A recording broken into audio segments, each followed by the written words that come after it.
First of all, welcome to the first in our series of 5 sessions on cultivating best human resource practices. I hope you enjoy this session. This could not have been possible without the funding from the Employment Ontario, and it's funded in part through the Government of Canada and the Government on Ontario. Slightly different than years in the past, they have requested that we keep track of all the employers or potential employers who are taking part in these sessions. And you will see in the email you received with the Zoom link that we're requesting that you complete their short survey in order to receive the valuable, I think they're very valuable resource package for each of the sessions. So if you fill it out once, that's enough for you to get all of our written resources over the course of our HR programming.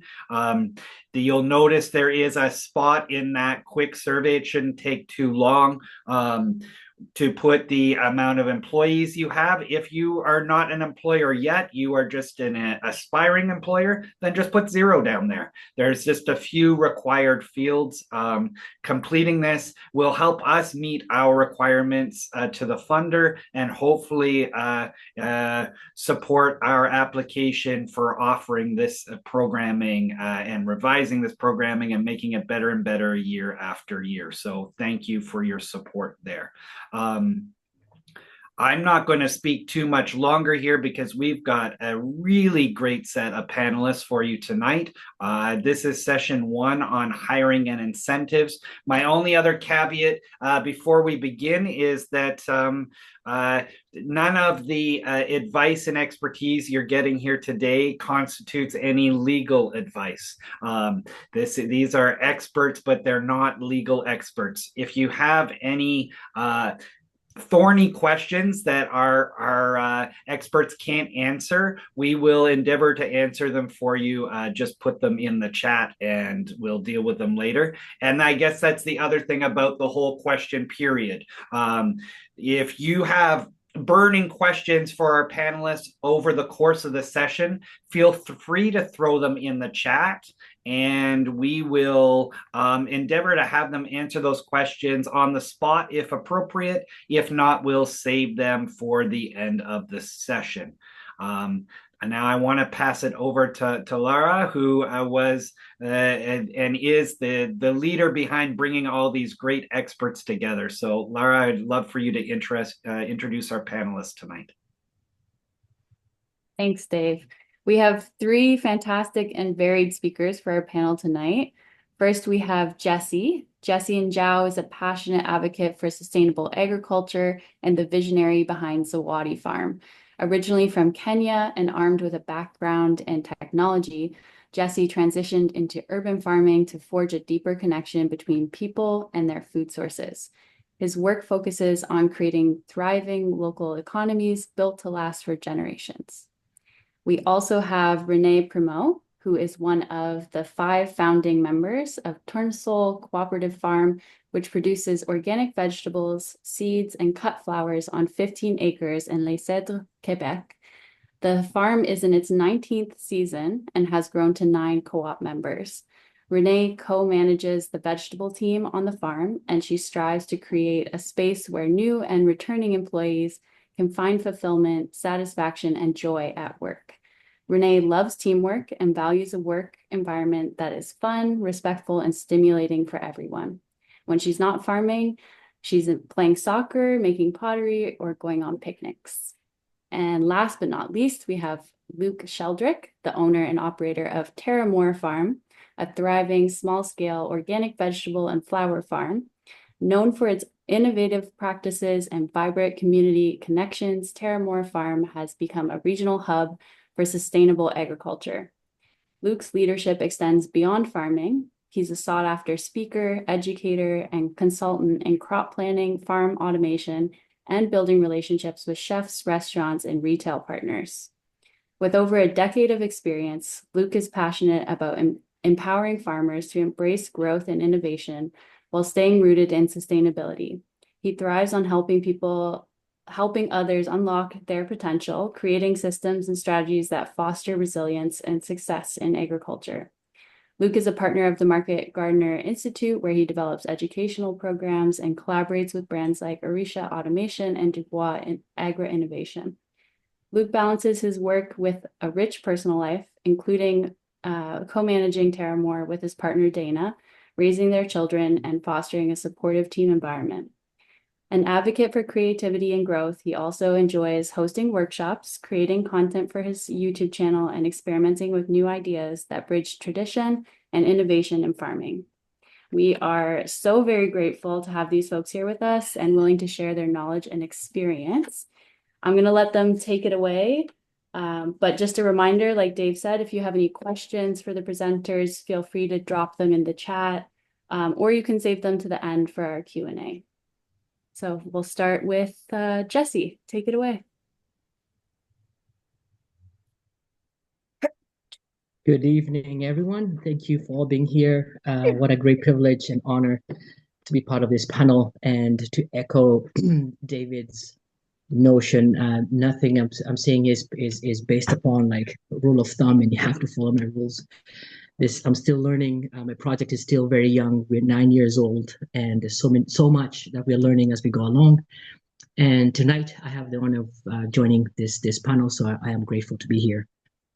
My slide is about different types of staff. There are 4 that we're going to cover today.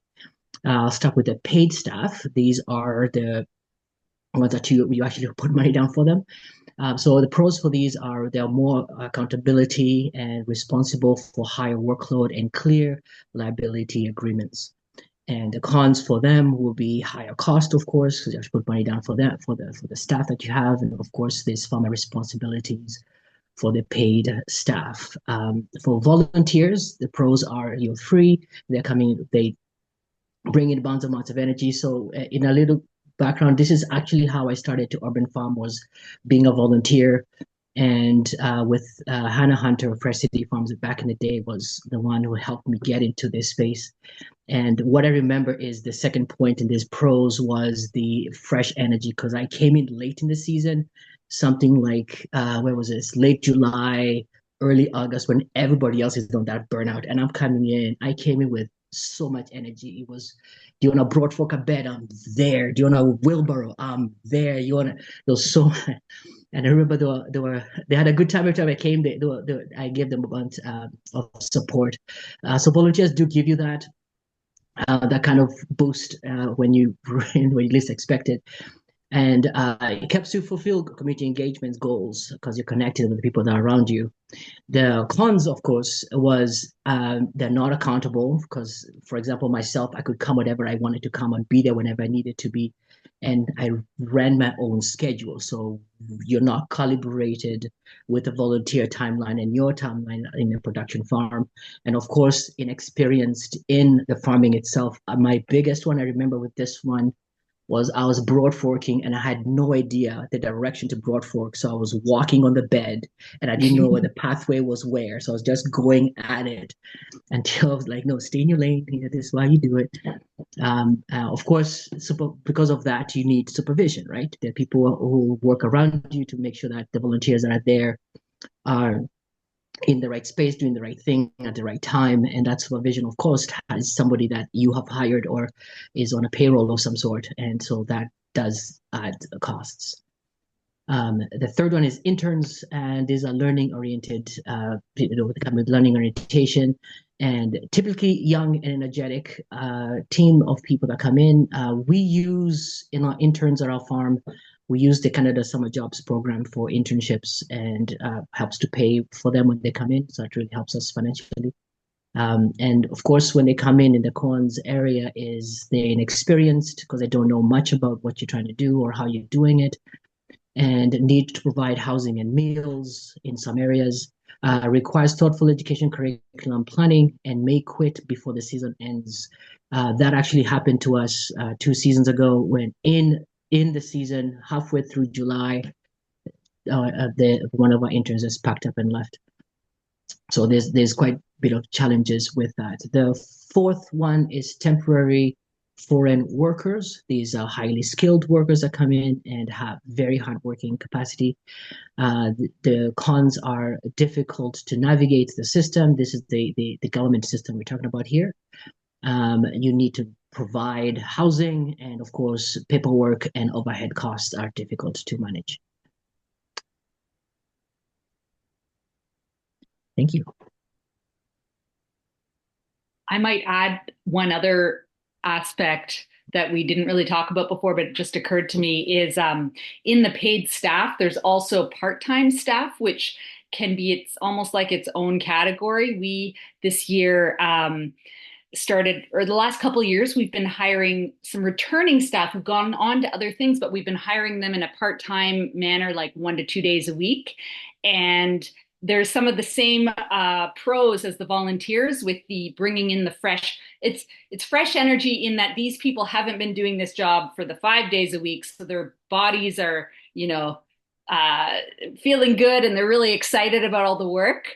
But at the same time, because they are employees as well, they are more accountable, and you have the same benefits that you get with paid staff too. So sometimes that can be a good fit as well.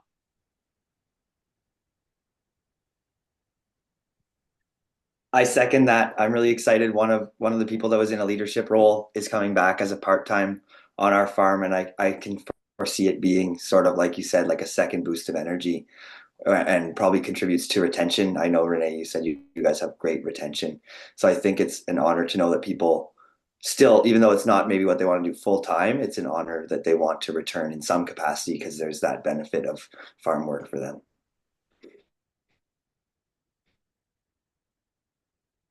So yeah, this one's me, assessing your needs. So this ties into the above slide and considering what is going to be, which of those 4 works best for you.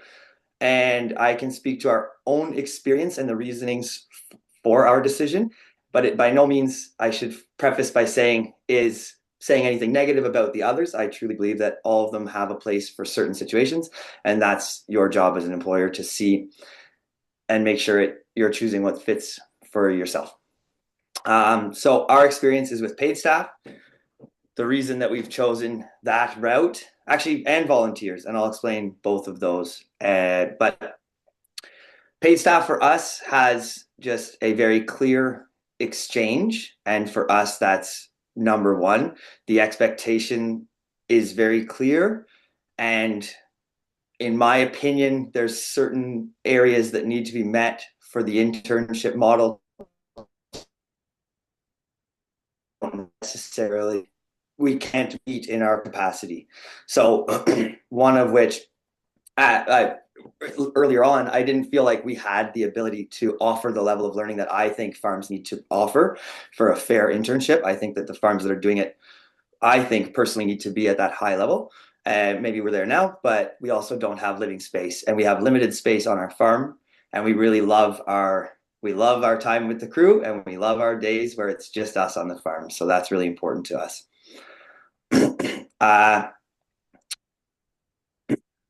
So it's just to tie back into this slide, it's just really important for you to decide what matches your style. And these are some questions you could ask yourself. How much energy are you going to put into training? If you want to be a good internship farm, if you're going to offer internship and you have an obligation to those staff to provide,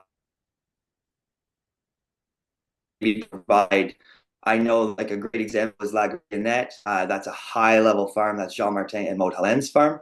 And they have team lunches every day, and they have really great culture there and definitely high level education. So there's definitely some things that you have to meet. I will provide as well our example of how we do volunteering. So we don't do volunteer per se. We actually pay people in the form of a CSA. So they're paid minimum wage in exchange. And as part of it, they are required to donate 1 day of labor. And then we match that in the form of donation. We donate their donation and are matched in the form of vegetables to the local food bank. So this was a way for us to recoup some labor for donations to the local food bank. And we ended up donating a lot more than we had been obligated to. So last year we did, but we had 8 staff work 8 days. So that's a lot of hours. I'm not gonna. So it's an option. And then I also could touch on, like, I know that there's some fun for people, like carrot harvest days or garlic harvest days, friends and family days, onion planting days. And those are a really great option where you kind of provide a nice community, maybe a big lunch or a dinner. And I could foresee those being really, really fun. We just actually don't have any large tasks that would really justify planning such a day. And then the next slide really ties into sort of the staff needs of production. But you do have to be, oh yeah, no, you can stay there. You do have to be considering sort of what sort of labor you're going to need to meet your goals. And that can be really scary if you are unfamiliar with your sort of hours required for certain levels of production. A little outline of a way you could calculate it based on your financial goals. And that's all I'll say for now, yeah. So now we can go to the next one.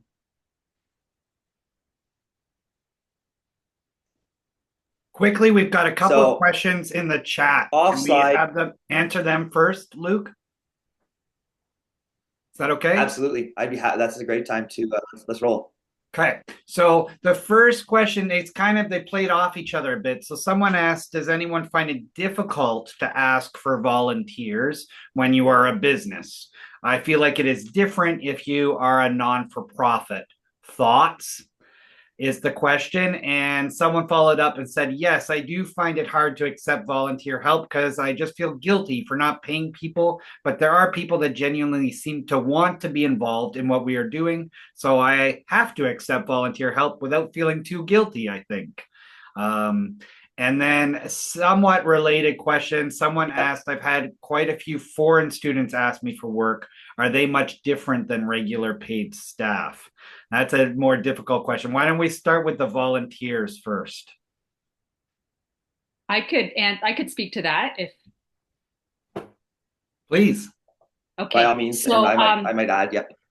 Sure. So I was just going to say, on our farm, we've had a couple of instances where volunteers are quite appropriate, and that's sometimes it's that this might not be somebody that you would hire. Maybe they are an older person, or perhaps a student with very, very little experience, maybe not even a lot of, they're not into sports or not, it might not be somebody that you would hire necessarily, but they bring great energy to the work. And for them, they're getting a lot out of it. Maybe they have a specific interest that they're trying to follow up on. And I think also the way that you treat a volunteer is different from how you would treat, I think it's important to be clear about expectations anyway, but also you want to make sure that you are meeting their needs. So if they have questions, making sure that you're not sending them out on their own or with people that don't know much about, what they might be interested in. I usually try to work with them so that I can answer their questions or that kind of thing, so that it makes the experience really beneficial for them. And at the same time, we are getting their help. So I feel like it's a win-win situation. Great. Thank you, Renee. Luke, Jessey, do you have anything you'd like to add? I can go ahead. In our early days when we were starting our farm, so I'm sure this is maybe relative to some of these people, the excitement is around your farm, like your friends and family. It's a new project and people want to come see it, and that's a great opportunity you almost get asked too much, I felt like. So a great response to those people is to have some form of system in place, like, hey, yes, absolutely, we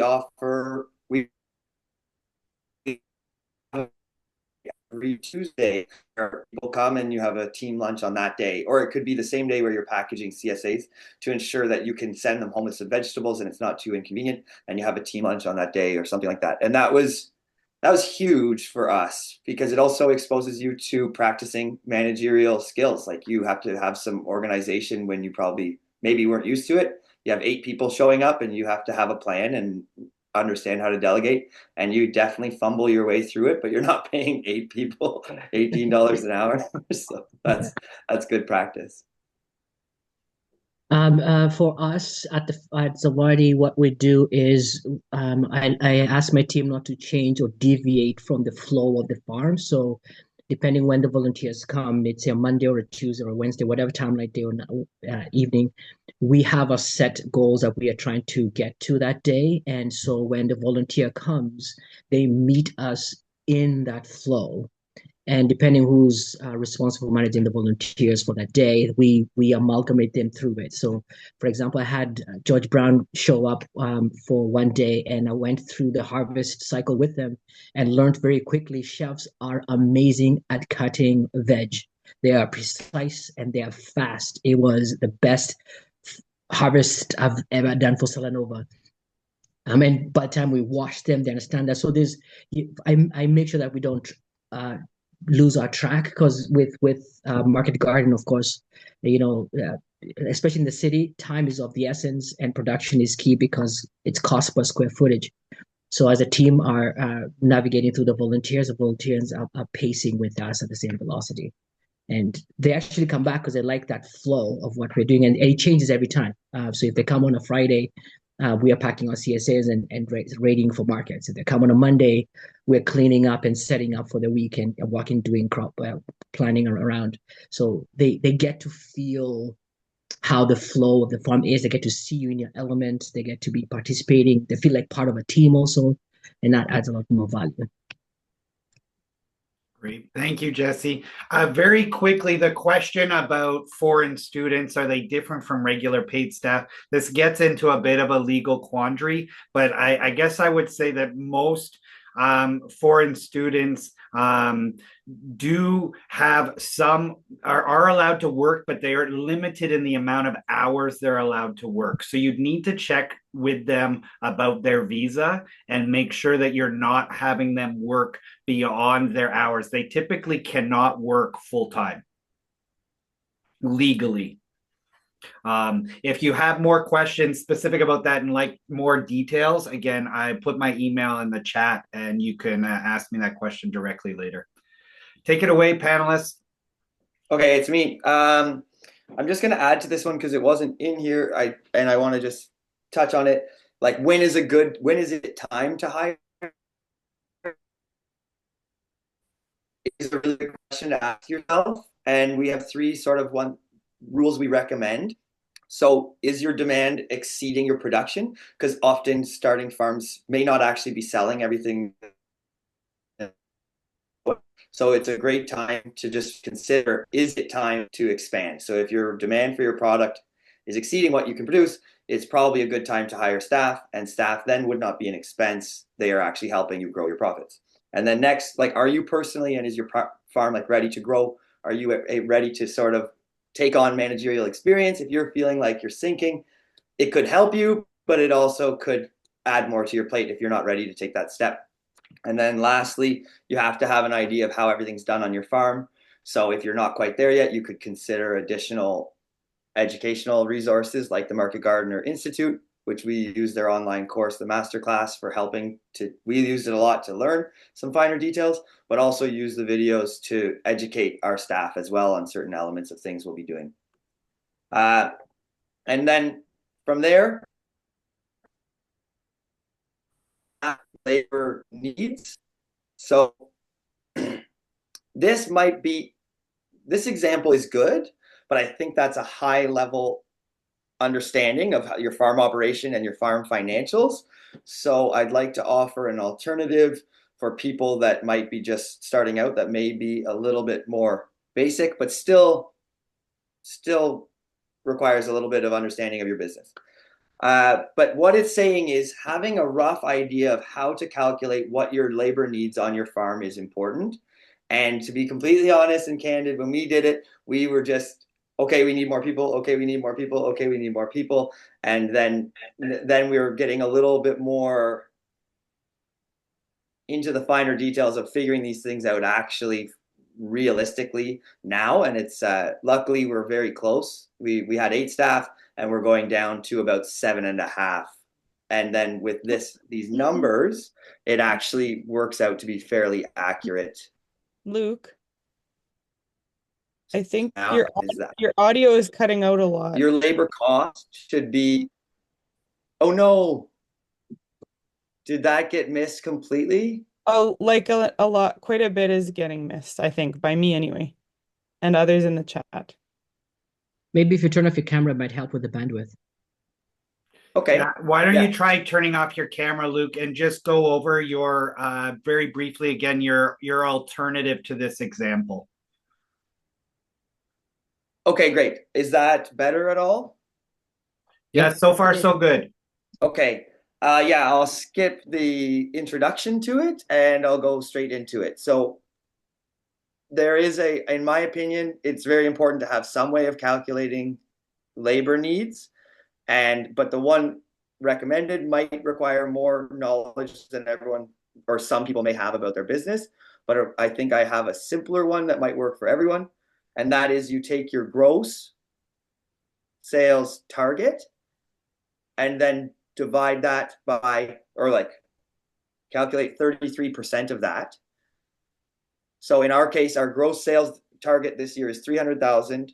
So our labor costs, we're aiming for it to be 100,000.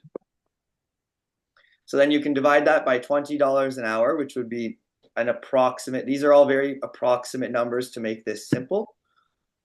But you divide that by $20 an hour, you get 5,000 hours worked to be approximately hitting your gross sales based on 33% labor costs. Our peak season when we have full-time staff is 20 weeks long. So we're going to divide it by 20. Again, that's a simplification. If you want to get more detailed numbers, you could calculate sort of how many weeks you have half staff and base it on that. But we're just, for simplicity's sake, saying 20-week season. So that gives you a need of 250 hours worked per week. So we can divide that by 35-hour weeks. That's how long our staff work each week, 5 7-hour days. And that gives us just over 7, like 7.1 something. So I just said that we have 7.5 staff because of our 2 part-timers. And so in our case, it's actually a fairly feasible way to calculate our labor needs based on just gross sales target. There's, of course, more to it, but I think that this could be just something simple that could offer you a rough guideline to calculate your labor needs if you're going in completely blind, because that can be something difficult without having your production costs or targets per hour and things like that calculated in advance. And I think that's it for me. Renee might have something to add to that because I know you guys have really, really good numbers on your everything, but definitely like your production goals, targets, and tracking. Yeah, I think that was a great alternative to add for people, to give them an option to, as you said, if you're going in blind, that's a really great option. And something I would say is then what you want to do is you want to make sure that you keep track of some of the details. Like maybe you have somebody that's there for only part of the season, or you have somebody working part-time. So you want to keep track of these details so that you can therefore compare it from when, you can also look at, okay, so you went in with this estimate and then you can evaluate how you thought it went. Was there a period of time that you needed more staff or less, or, so that it's really about keeping records, so that it can help you better plan for the next year after that.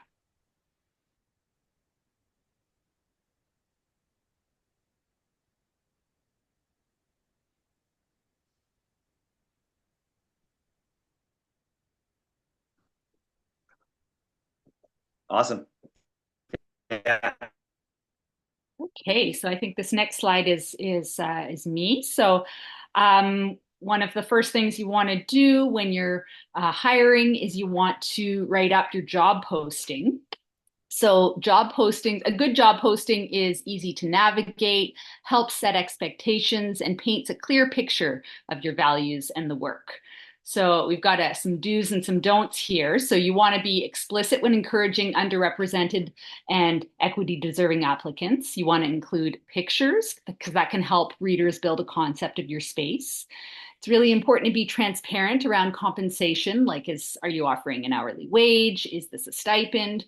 What the responsibilities are going to be, the hours of work. Do you take breaks? What are the expectations? And you want to give a description of your firm. I know for us on our job posting, we start with the job description and we use that as a way to be able to really highlight some special or different things about our farm that we think might be enticing. For example, we do a lot of electrification of vehicles, which is kind of neat on our farm. We do a lot of green manures. We offer experience in both bioextensive and biointensive. So these are things that we try and highlight in the description of our farm. You also want to be clear about key tasks. Very important because you shouldn't oversell what this position is. Maybe you're looking for you're offering an entry level position.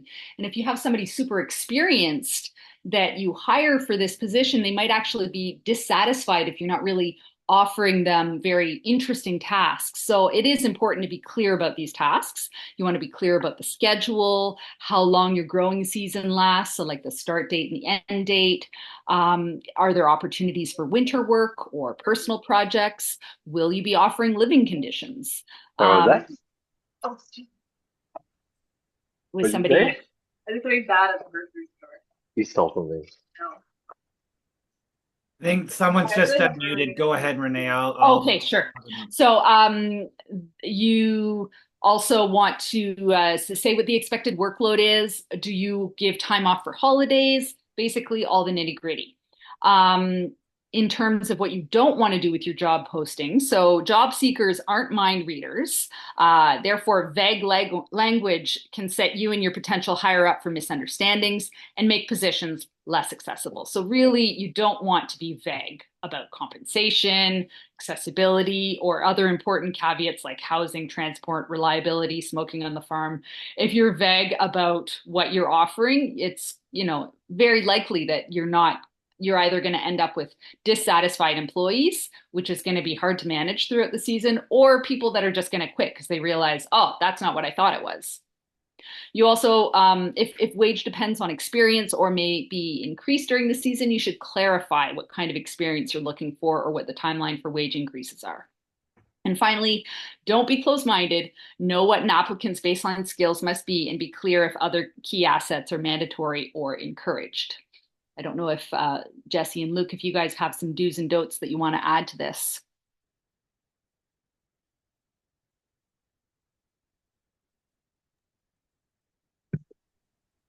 I think that the part of not being vague is very well. I can laud that again and again because After I do 5 more things. Okay. What? Yeah. Oh no, I'm just like, Yeah. Can we mute that person? I think that's Luke, if I'm not mistaken. I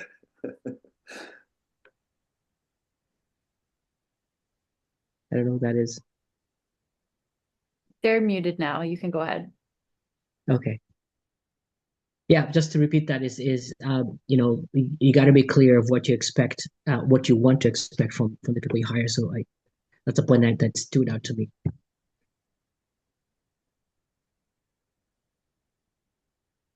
Yeah, I agree. I think these are great, and it's a tricky thing because you don't want to there's this tendency to maybe not want to scare people off, but it's like Renee said, it's far better to be totally forthright and even just really clear on what the job expectations are. I think that's really important. I don't know if this is a good time for me to ask a question. Renee, and Luke, have you guys experienced the wage increase during the season? Does that happen in the season, or is it an agreement before or during? How did you guys navigate that? So yeah, we have a set salary scale, and so basically everybody starting out gets a certain wage. For us, this it's a little higher than minimum wage, but then each year there's a bump in salary. And in fact, depending on when you start, we do the salary increase. It might be every 6 months, depending on when it was that you started. Like if you started end of June, we do a pay increase either on July 1st or January 1st. So that's sort of how it works for us. But ours is not based on, we do sometimes do bonuses if we've had a really great production season, then we can offer bonuses to the staff. But in terms of, if somebody's doing really well, the way that we work at our cooperative is it's not based on performance. Rather, your pay is not based on performance. It's based on seniority. So that's just how we do it. Cool. Thank you. For us, we typically we do have one-on-ones regularly, but then we also do a more formal one, typically around.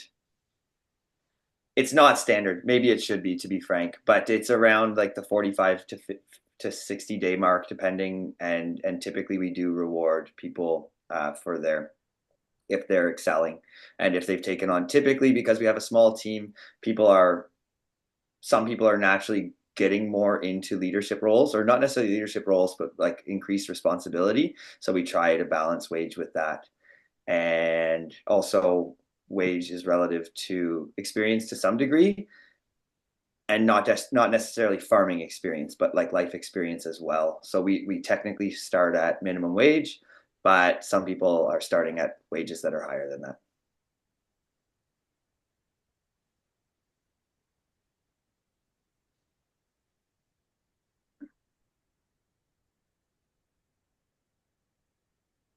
So I think we can probably move to the next slide. So something that we also do when people try to apply for the job or send me their CV, we then respond by sending them the job posting if they haven't seen it already. And I also ask people to fill out a short questionnaire.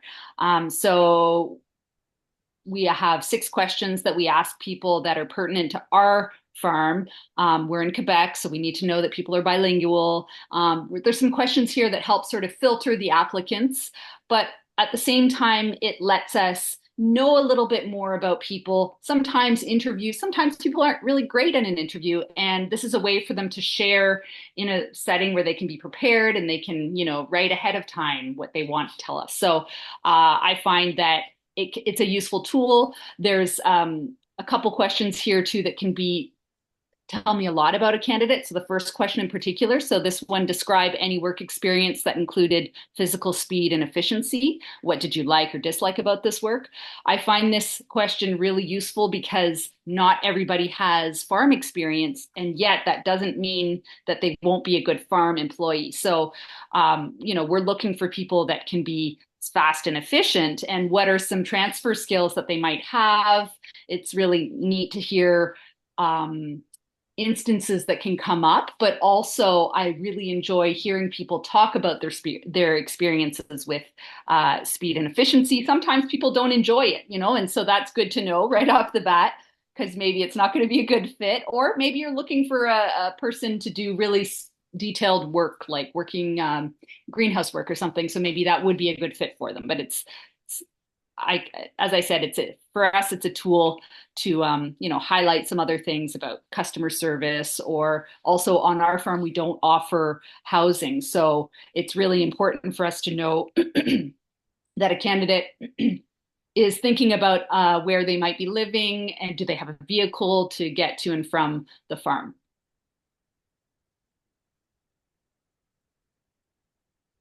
I don't know. I don't think Jessey and Luke, do you guys do anything similar to that other than the CV, or do you have something else that's added to the when people apply to the farm? Not at this time, but I definitely love that. So I probably may be making, maybe not this year, because the admin level is high, like the to-do list is long, but it's something that we might be doing in next year's off season. I think that's amazing. Yeah, and also when adding, and I would like to build in, to be honest with you, some mental health something in our job package, because what I've noticed, especially with not just any new staff that you come in, and burnout is real, and for I do cold therapy as something that I do, and at the farm, at the barn that we're having at the farm, we're going to have some Sundays with retreats of stretching and movement and cold and hot cycling. So I'd like to offer that as something they can do. But mental health to me is something, even Renee, to your point about asking one question to understand the stuff that you're bringing in. I'm looking at mental health as one of those things, and one of the questions I ask is how do they manage pressure and the height of production, to understand, even give me examples where you've had it before, what you've done before, because it it changes the vibe of the farm when burnout season is real and somebody's hurting and not able to take care of themselves. So it's something I'm really playing around right now, and hopefully I can put this as part of my team is a mental health program in between that can support you as you go along. Mm-hmm.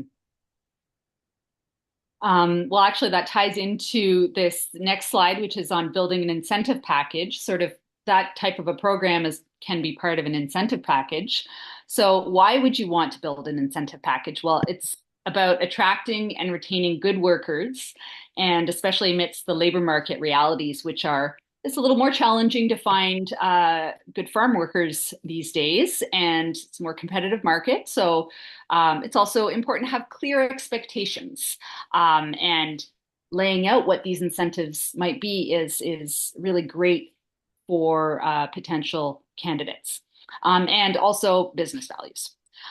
So, of course, the budget that your farm has will reflect the priorities and the economic restraints. So you might find you want to find the incentive style that works best for your farm, and it's probably going to depend on both the anticipated revenue, but also maybe the need you might have in finding and retaining experienced staff.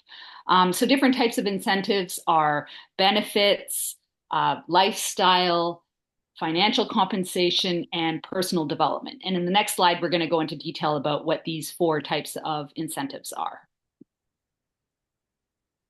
So starting with financial compensation, that's the one that, of course, we're most familiar with, like wages. But you might want to ask, are your wages competitive? And whether or not they are, something else that's important is, are they transparent? Do you have transparent and clear wage scale policy? So I mentioned before, we do have a wage scale policy, and it is linked in our employee manual. So all our employees can see what they would make in future years. I do personally, for us, the way, there's always a challenge to determine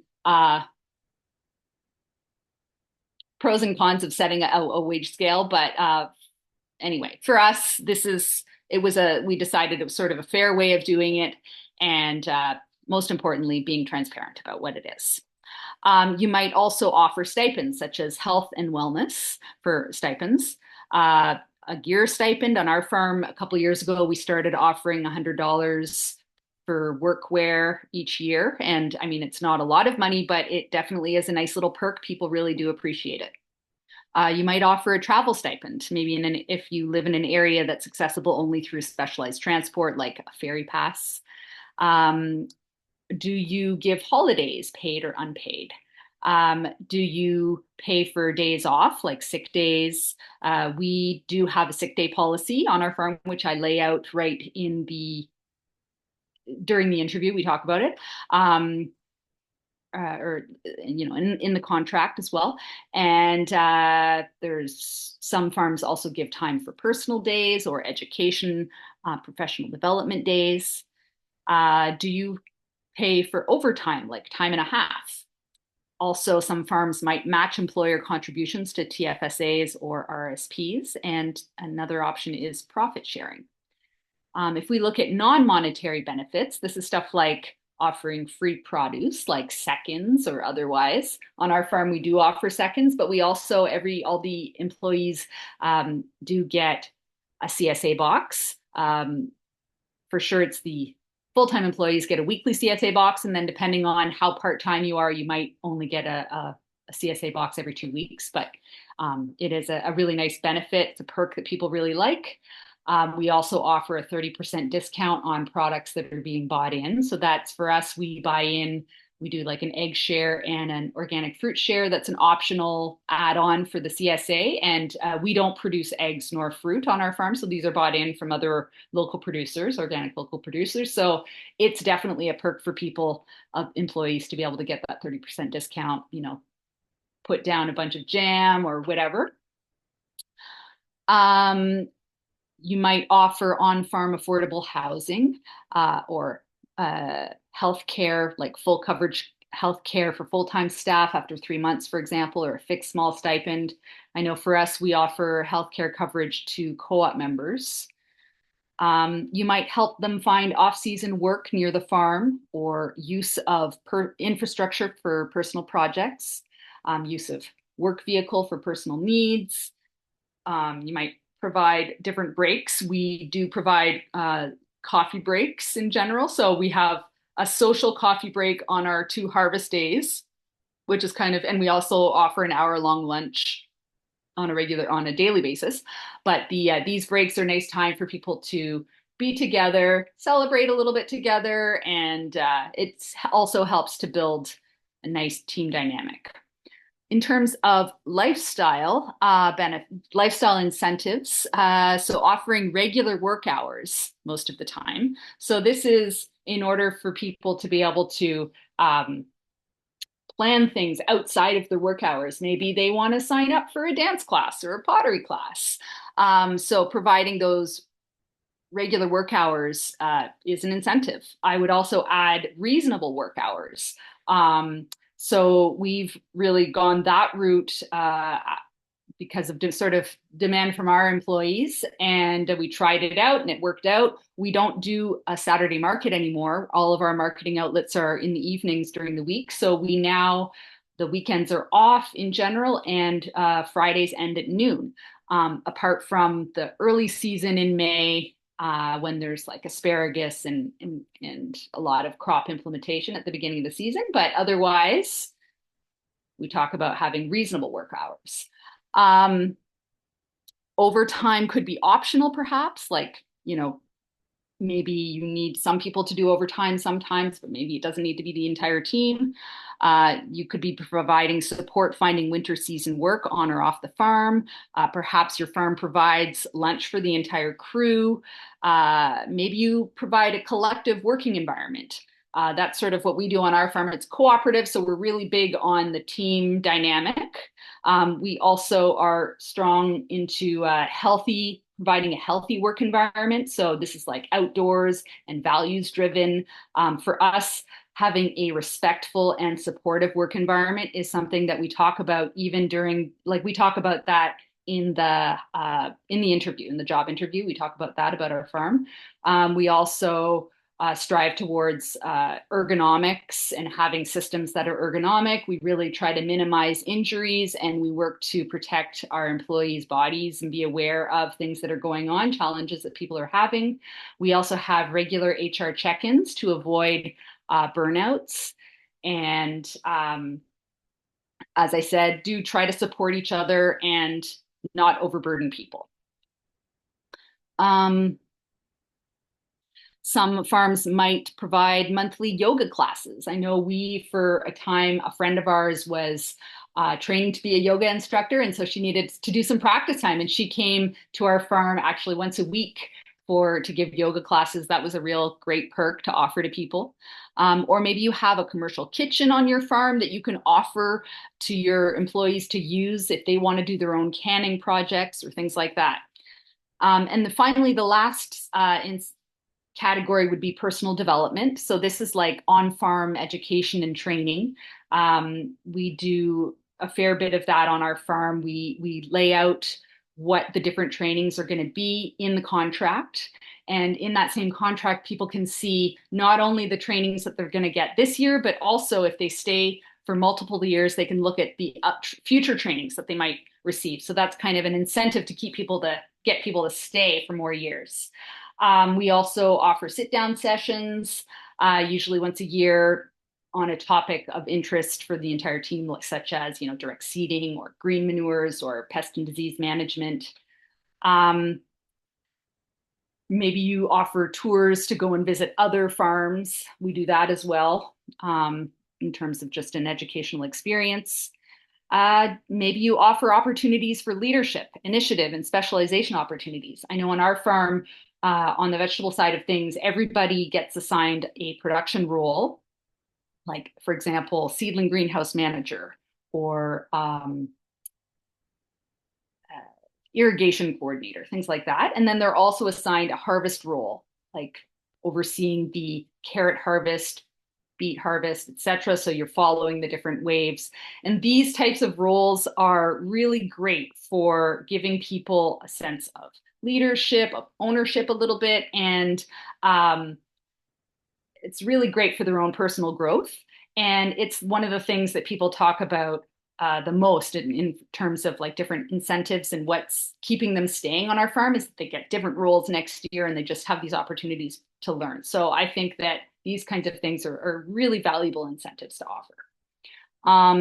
You might also offer personal development days, support for independent projects, or you might help them start a small business. Jessey and Luke, do either of you have some examples of different incentives on your farms?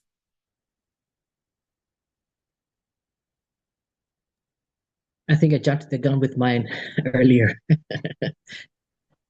That lifestyle piece is pretty powerful, and as we get new staff this year, I'll be paying close attention to this part.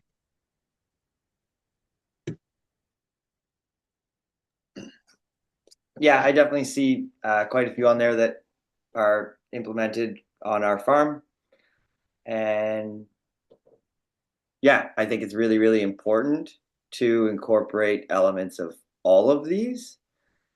At least, yeah, you should be checking boxes in every category, and many of them, I'd say, and that's where you can, like you say, Renee, keep happy staff and keep people coming back, and that's really, and have a good time on your farm. Like that's the other thing, like enjoy it as the owners and enjoy being part of the team too, I think.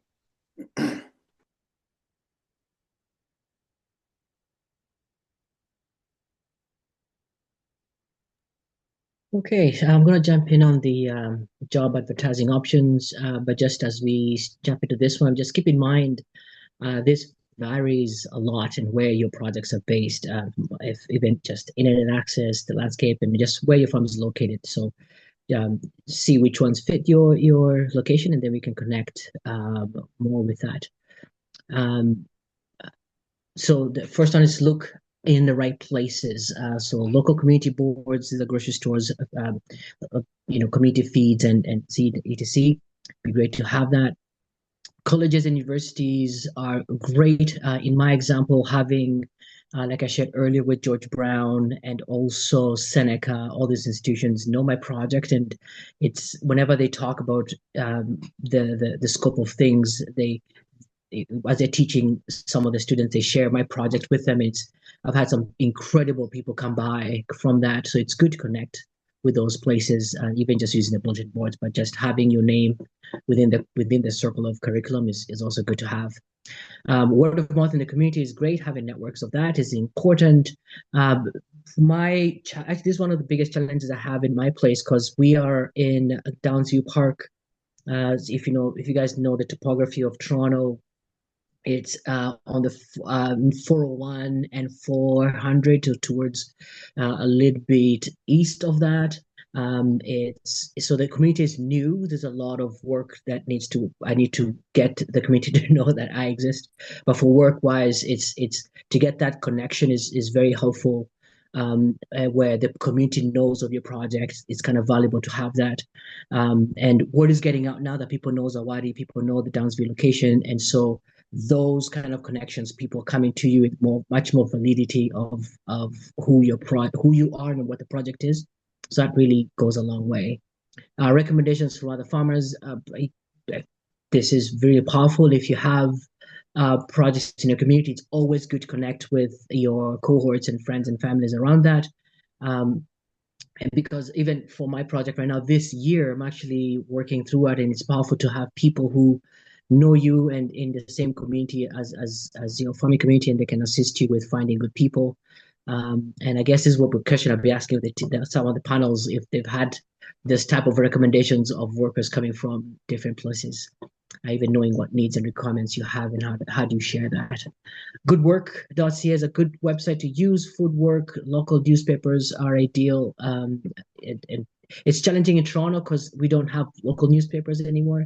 So it depends on your location to find which ones work best. Job boards online, jobback.ca or Instagram. I'm sure most I actually don't use Instagram to advertise for work. I like the recommendations from other farmers and word of mouth in the community, because when people come in, they kind of envelope your vision and mission and they join you that way.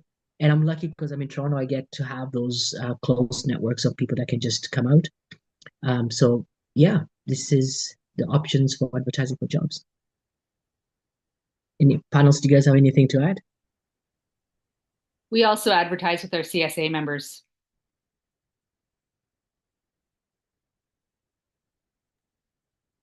That's a neat idea. I like that. That's like, because you guys have a huge one, and most people have a pretty substantial number of people. So, and their supporters. So that's a great idea. I was just gonna say, yeah, I think Instagram and Facebook, like community Facebook groups, are growing, and that's a good way to get additional eyes on it. When we make a job post, you can go share to group, and there's 4 different community groups that represent 4 different communities within 20 minutes from here. So that's a good opportunity. And do not underestimate the neighbor. I know we're short on time. Quick anecdote, but one of my staff literally jokingly, seriously yelled at one of the kids walking home from the bus and was like, "You should apply here." And he's been with us for 4 seasons. So don't underestimate the neighbors. Yes. There's a quick question in the chat for folks. Has anyone had any success with local employment agencies? Do you use them at all? I can keep going. Yeah, we've had luck with On Track, which is I don't know if that's everywhere, but there's one in Arnprior and Renfrew, our local towns, and we've had 2 successful hires through On Track.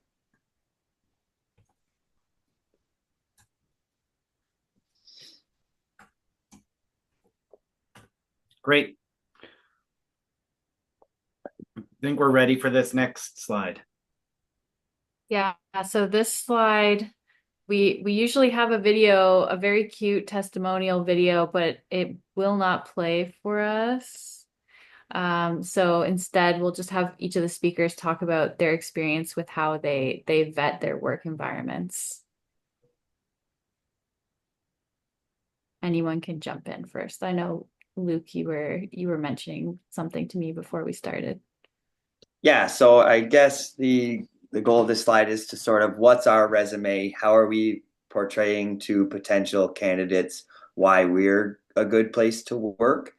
And I was saying before we started, one of the things that we did, it was actually one of the driving forces of us to try to improve our social media, because we wanted to show people, potential staff, or just people in general, that this could be a fun place to work, a good place to work, and an interesting lifestyle. And in my experience, it has worked, and that it's a great way to demonstrate what the owners are like, what the team is like, and even to some degree your ethics and personalities. So we use social media as a way of doing that in a less formal way.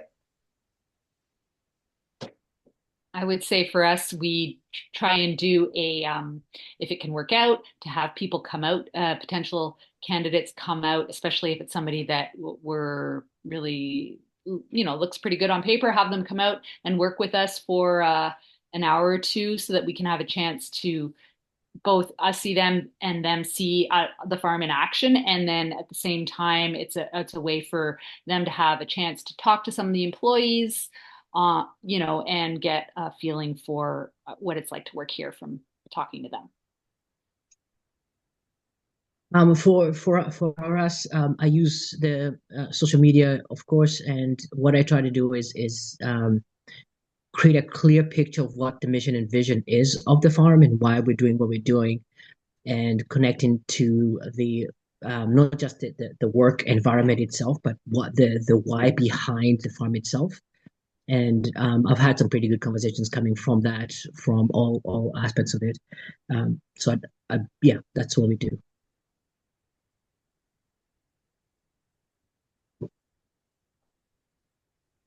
All right, this is me. Interviews. So it's very true when it says setting yourself up for success, because you want to be hiring the correct person for the job.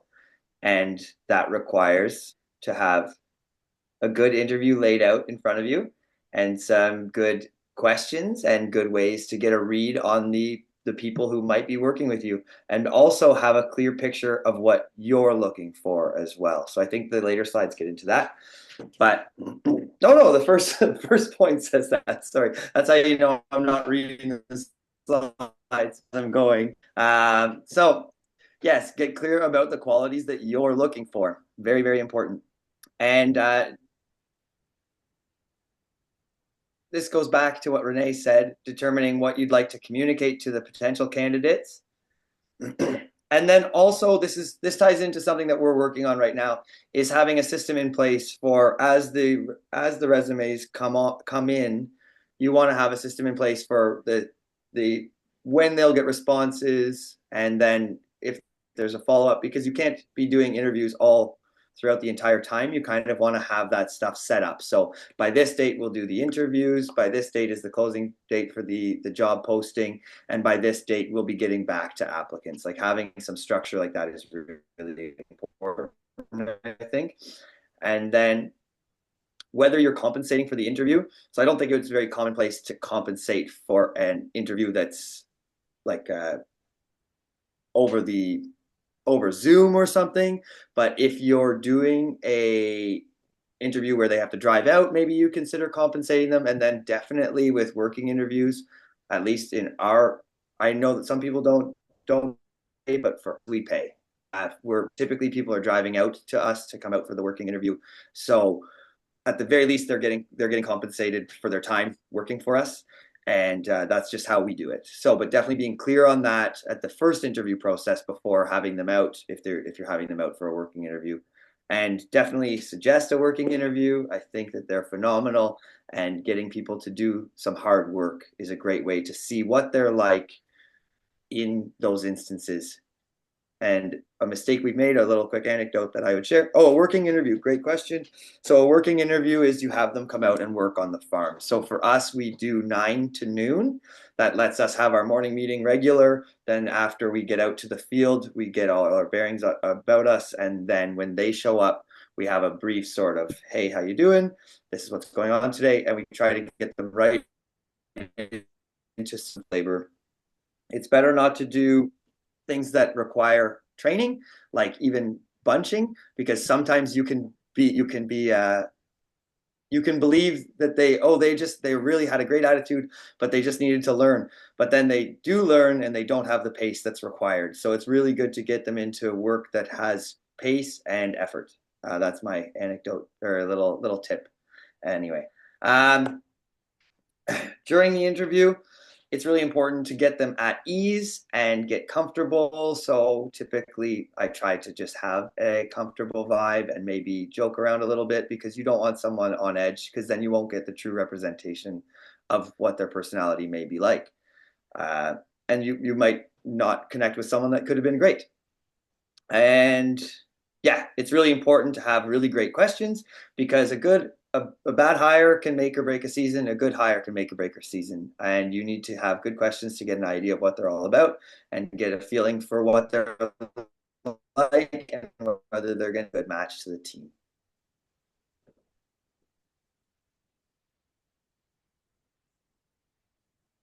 Yeah, I like to have for that question, like what are good tasks?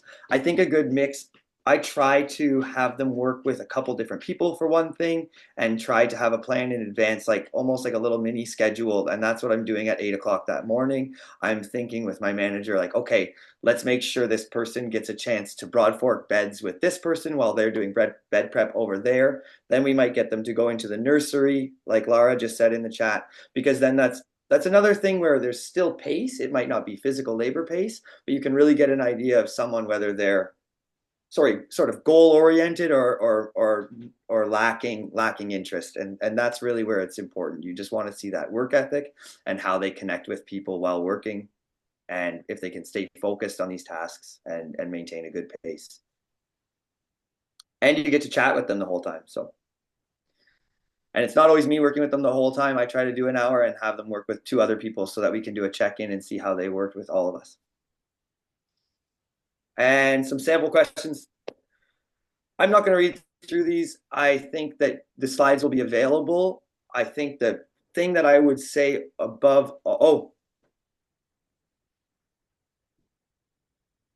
I can take a minute if Renee wants to. Is it okay in the chat, or Renee, did you want to add something? Oh, it's fine. I just wanted to say we often do a work interview in November, but yeah, as you mentioned, greenhouse works great in the winter. Oh yes, yeah. We try to, if we can, we do it in the fall. This year we're doing ours in the spring, but luckily there will be some bed prep and planting in the greenhouses around that time too. But fall is a great time. We've done that in the past because you're getting ahead of the ball too. But yeah, definitely agree there. So yeah, for these questions, I think overall it's just really important, like Renee touched on, that you're very, through the questions, you can easily convey some of the requirements of the job, and that can tie into sort of your HR policies, your expectations for the type of person you're hiring. It can tie into your expectations for labor. One question we always ask, it's not listed here, is what is an instance where you've had to push yourself beyond your limits, and what are the tools you use to cope in that situation? And it's important to say sometimes the weather is bad and we're working through it and we're not having the nicest time, and that is and it's good to have tools in your tool belt to do that. So just getting an idea of what the person's like, what their work ethic is like, and there's some great examples here, but like I say, I think we can move on.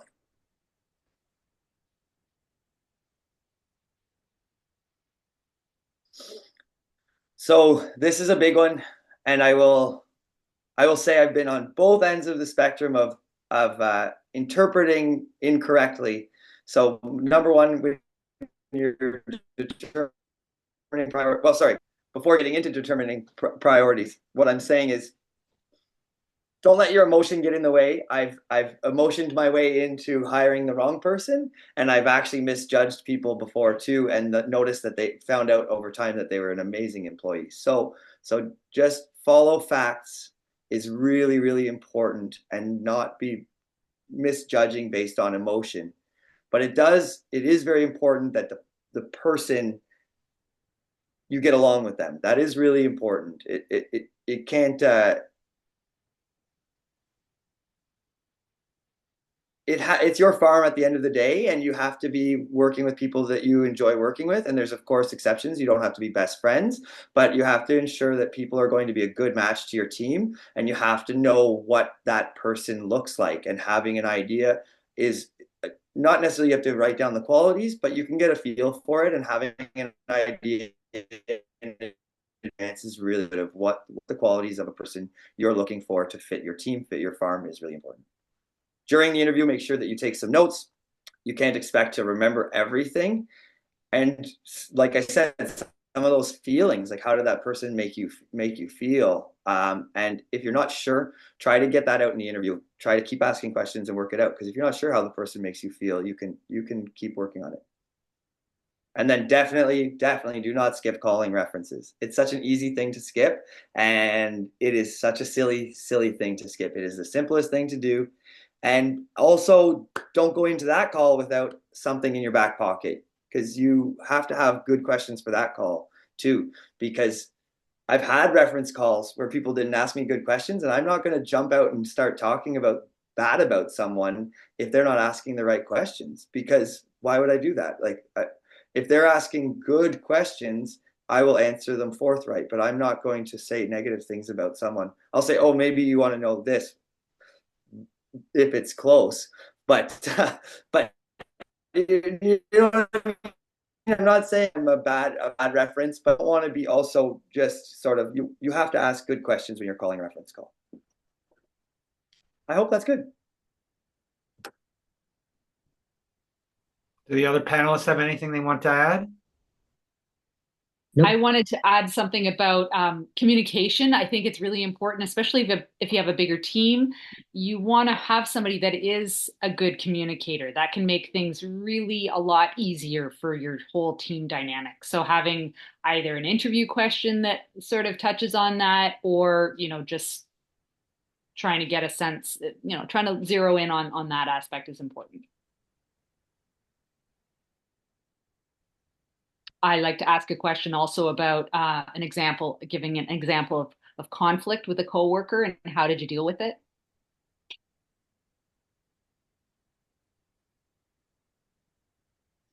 Oh, sorry, I missed that. I was trying to catch up on questions.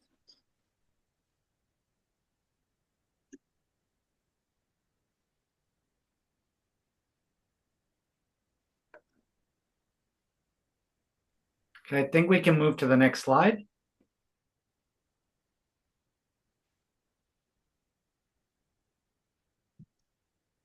So now you've learned and understood what you need to do, and you're trying to hire.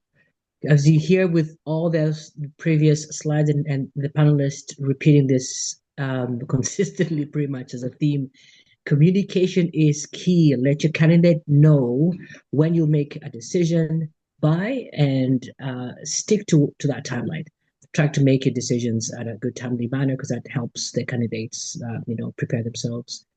You heard Luke in the previous chat, always check your references. That's a key factor. You have to always do that. Follow your gut. This is an interesting one. I think you've heard us talk about it, like with the people that are coming in and how they make you feel. How do you understand them? How do they understand you? It's because at the end of the day, having people join your operation, it's your project, it's your farm, it's your operation. So you should know and need to know what kind of a team you're putting together, and how do they add to that value. So it's important to understand that. Don't hire unless it's right. Post again if needed. Don't rush into this. Take your time. Make sure it's right. I think you've in the previous slides you heard that a good hire can make or break a season. So you want to pay attention to these factors of the team that you bring in. Provide contracts, employee handbooks, expectations, documents, all. So these, again, just being very, very clear to what the expectations you have with the person you're bringing in, and having the right documentation for them to be familiar with you, the project, and expectations to what it is. I think you keep hearing this communication and clarity, and don't be vague. These are things and tools you can use to utilize, to not to be vague in your hiring part. And as always, give yourself enough time in making good decisions. This is not something you rush into. You want to pay attention to every process. And as you're talking to the individuals who are coming to join you in your project, take your time to understand, to hear, to learn, because at the end of the day, they're going to be part of your project.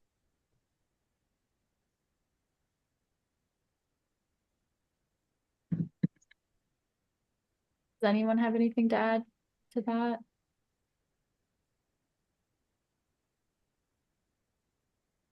Nope, that's great.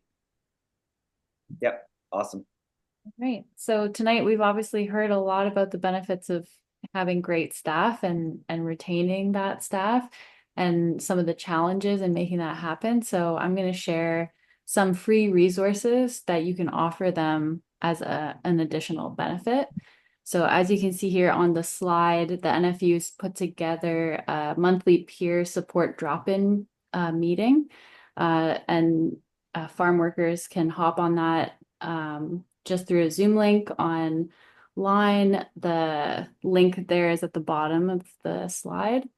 And they can just find some support around any issues that they're facing, from climate change to mental health.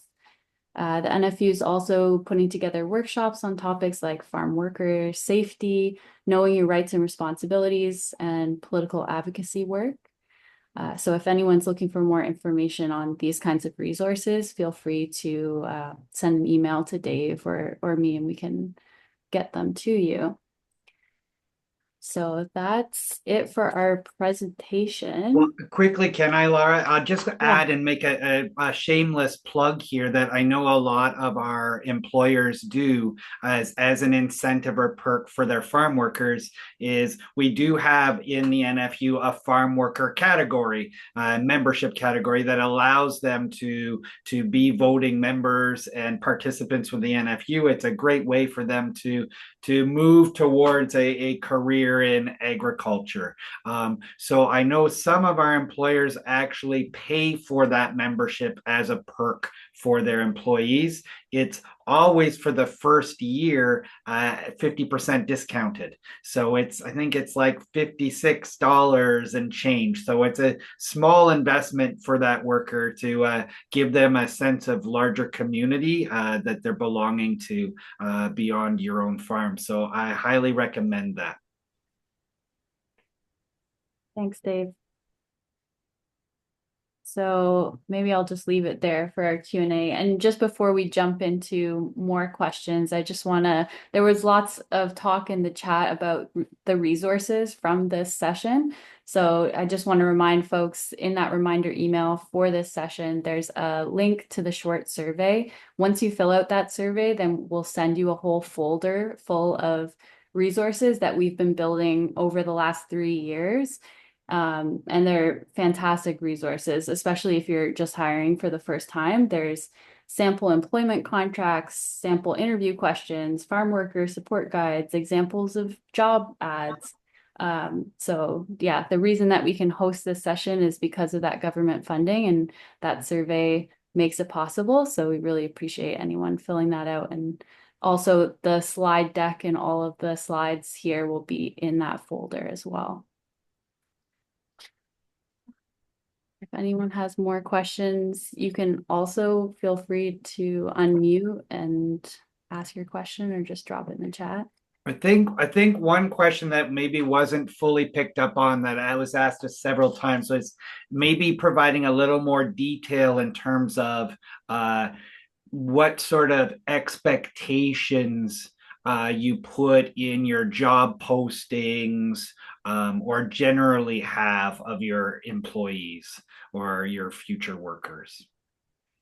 So for us, we talk about working in inclement weather and having to work in rain or shine, cold weather and rain. And hot, super hot weather. We also talk about being able to lift and carry around 20 kilos. And then I think the other expectations have to do with, the start and start time and end time of the laying out what the schedule is and that kind of thing as well. We also talk about bilingualism because we're in Quebec. Customer service might be something also, like we talk about that one as well as an expectation. We have another question here. Will firing be covered in the HR series? And it will be more in depth at our session next week. But I remember when we were planning for this session, that actually came up. So if any of the speakers want to talk about firing and their experience with that. I can share on that. And then also I wanted to add one more thing to the expectations. When I referenced it earlier, saying like there's sometimes a tendency to and a tendency to maybe not put everything in. I was referring specifically to this thought of do we say we're hiring a delivery driver? Oh, am I on? No, I'm not. So that was a more recent instance where we are specifically hiring roles that are for a wash station position and a delivery driver.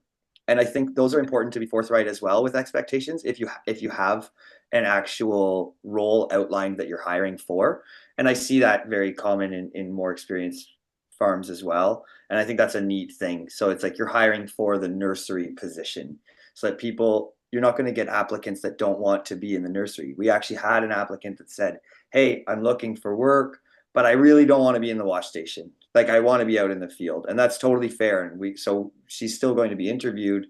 We are also hiring a part-time field position, but I now know that she doesn't, I'm not going in blind here, like just like secretly hoping she's going to be the wash station worker, and she's not interested in that. So I think that's another thing with expectations, sort of specific roles, if that thing you're filling on your farm. But I'm also happy to go on to firing, because I think that's a huge part of building a good team, is knowing, unfortunately, it's not a good fit. And I won't take too long. I want to